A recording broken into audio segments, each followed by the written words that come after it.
धर्मवीर सिनेमावरून खासदार संजय राऊत यांनी देवेंद्र फडणवीसांचा समाचार घेतला। फडणवीसांना धर्मवीर काय माहिती आहेत? धर्मवीरांवर सिनेमा काढण्याऐवजी त्यांनी राज्य लुटण्यासाठी येणाऱ्या नव्या औरंगजेबावर सिनेमा काढावा असा खोचक टोला राऊतांनी फडणवीसांना लगावला। धर्मवीर 3 ची पटकथा लिहिणार असल्याचं फडणवीसांनी म्हटलं होतं आणि त्याला राऊतांनी टीका करत उत्तर दिलं। याच्या जो धर्मवीर 3 येईल त्याची पटकथा मिली, याच्या जो धर्मवीर 3 येईल त्याची पटकथा मिली।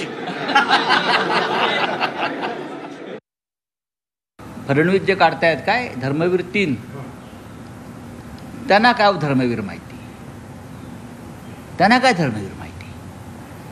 त्यांनी औरंगजेबावर सिनेमा काढला पाहिजे। महाराष्ट्र लुटाला जे नवीन औरंगजेब आणि अफजल खान येत आहेत दिल्ली आणि गुजरातमधून, त्यांनी त्यांच्यावरती सिनेमा काढला तर नक्कीच त्यांची चर्चा होईल।